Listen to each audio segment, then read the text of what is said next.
स्वामिनीच्या YouTube चॅनलवरून ऐकायला विसरू नका. कथा नवरात्रीची. घटस्थापनेपासून विजयादशमीपर्यंत दररोज देवीच्या विविध रूपांचं, सामर्थ्याचं आणि पराक्रमाचं दर्शन घडवणारी कथामाला. कथा नवरात्रीची आता स्वामिनीच्या YouTube चॅनलवर. मानवी जीवनात, समाजात स्वास्थ्य व आनंद नांदावा, नवीन पिढीला हा सांस्कृतिक वारसा समजावा म्हणून ही मालिका सादर करीत आहोत. याद्वारे कुठल्याही अंधश्रद्धेचे अथवा अनिष्ट प्रथेचे आम्ही समर्थन करत नसून कुणाच्याही भावना दुखावण्याचा आमचा हेतू नाही.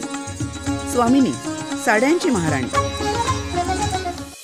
आजच स्वामिनी सारीज पुणे या YouTube, फेसबुक आणि Instagram या सोशल मीडिया प्लॅटफॉर्मला भेट द्या, सबस्क्राइब करा आणि स्वामिनीशी कनेक्ट व्हा.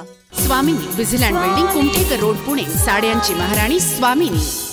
जगजननी आई कृपा करी, जगजननी आई कृपा करी, वरद हस्त तव श्रीधरी, वरद हस्त तव श्रीधरी, जगजननी आई कृपा करी, जगजननी आई कृपा करी, वरद हस्त तव श्रीधरी, वरद हस्त तव श्रीधरी, जगजननी आई कृपा. घटस्थापनेपासून विजयादशमीपर्यंत आकाशवाणीच्या पुणे केंद्रावरून सकाळी 10 वाजता जरूर ऐका साड्यांची महाराणी स्वामिनी द्वारा प्रायोजित कथा नवरात्रीची. आजी, महिषासुराच्या वधानंतर कोणतीही वाईट शक्ती उरलीच नसणार. एवढ्या बलाढ्य देवीपुढे येण्याचे धाडस कोण करेल?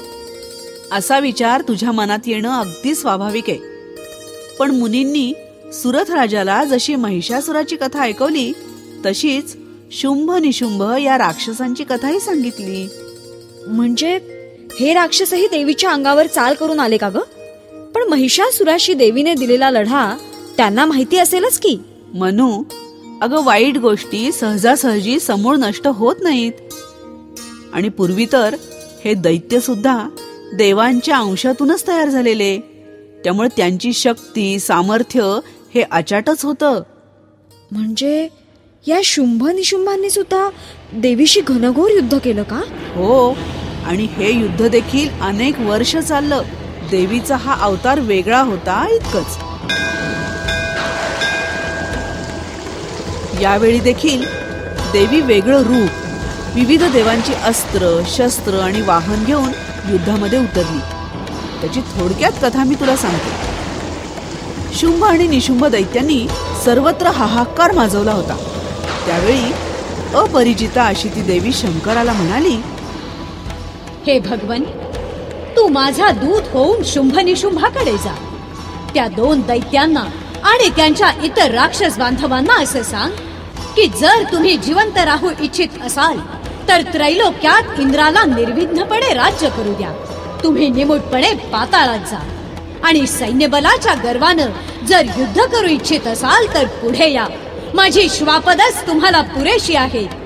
देवी, तुझा दूत म्हणून त्या दैत्यांना असा संदेश देताना मला विलक्षण आनंद वाटतोय. मी अभिमानानं हे काम करेन. नंतर राक्षसांनी क्रोधानं देवीला सामोरं जाण्याचा निश्चय केला. ते देवीवर बाण, शक्ती, तलवारी यांचा वर्षाव करू लागले. पण देवी लीलया ते आक्रमण परतवू लागली. आजी, यावेळी देवी बरोबर देवांचं सामर्थ्य होतच ना? म्हणजे वज्र, चक्र, शूल ही सर्व अस्त्र आणि देवांची शक्ती सगळं होतं. हा, पण यावेळी राक्षसांच्या बाजूनं रक्तबीज नावाचा एक महाभयंकर राक्षस होता. त्याचं वैशिष्ट्य असं की त्याच्या शरीराच्या रक्ताचा थेंब जेव्हा भूमीवर पडे तेव्हा त्या थेंबापासून त्या राक्षसासारखाच मोठा राक्षस तयार होई. म्हणजे रक्ताच्या एका थेंबातून आणखीन एक राक्षस? मग त्याला मारण्यात काहीच अर्थ नाही. हा काहीतरी वेगळाच चमत्कार म्हणायचा. हो ना, पण यावर देवीनंही आगळी तोड काढली. ती अशी की रक्तबीजाच्या अंगावर प्रहार न करता त्याला आपल्या विशाल तोंडात गिळून टाकायचं. अशा रीतीने तो महाकाय राक्षस रक्तहीन होऊन भूमीवर पडला. मग खऱ्या अर्थानं शुंभ निशुंभ युद्धाला सामोरे आले. ततस्ते हर्षमतुलम् अवापुस्त्रिदशान् नृप तेषां मातृगणो जातो ननर्ता शृंगदोद्धतः. याचा अर्थ तेव्हा सर्व देव हर्षानं नाचू लागले. पण हे पाहून शुंभ निशुंभ गप्प नक्कीच बसले नसणार. पण आता देवीला कुणीही थांबवू शकत नव्हतं. तिच्या मनामध्ये या दैत्यांच्या वधाखेरीज इतर कोणतीही भावना नव्हती. तिच्यावर चालून येणाऱ्या या 2 राक्षसांना ती म्हणाली, हे दुष्टांनो, या जगामध्ये मी एकटीच शक्ती आहे. माझ्याशिवाय दुसरं कोण आहे? या ब्रह्मादी सर्व शक्ती माझ्याच विभूती आहे. त्या माझ्याच मध्ये प्रवेश करत्या आहेत. तुम्ही बघत राहा. मी माझ्या विभूतीच्या अनेक स्वरूपांनी जे येथे होते ते सर्व मी आता आवरून घेतले आहे. आता तुम्ही आणि मी एवढेच आहोत, तर युद्धाला सज्ज रहा, सज्ज रहा. तेव्हा हे युद्ध बघणारे देव सुद्धा स्तिमित झाले होते. त्यांनी देवीचा जयघोष सुरू केला.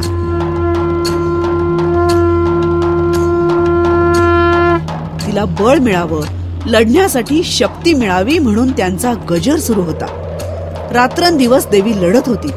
शुंभ निशुंभ निरनिराळ्या युक्त्यांनी, शस्त्रांनी देवीला खचवण्याचा प्रयत्न करत होते. आजी, म्हणजे देव देवीला प्रोत्साहन देत होते. तिनं जिंकावं यासाठी प्रार्थना करत होते, असंच ना? अगदी बरोबर. प्रत्यक्ष लढाईत सहभाग जरी देवांचा नसला तरी देवीला प्रोत्साहन देण्यात ते कुठेही कमी नव्हते. त्यांनी तिच्या नावाचा अखंड पुकारा सुरू ठेवला होता. आणि खरं सांगू का मनू, कोणीतरी पाठीशी असणं आणि पाठीवर हात फिरवून लढ म्हणणं हेच लढण्यासाठी बळ देऊन जातं. देवीलाही एवढं पुरेसं होतं. मग तिनं युद्ध जिंकलं, हो ना?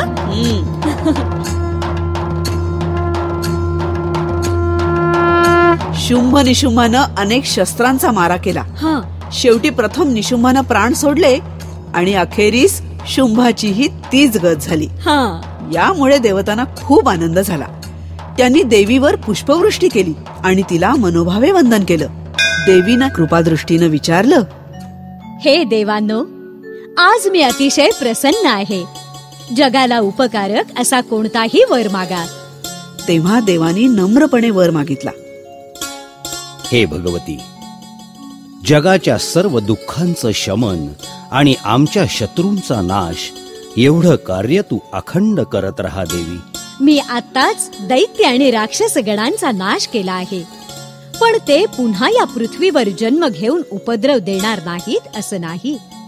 पण अशा वेळी माझा जेव्हा जेव्हा पुकारा होईल तेव्हा मी अवश्य अवतार घेऊन येईन. माझी अनेक रूप असली तरी मूल शक्ती एकच असेल.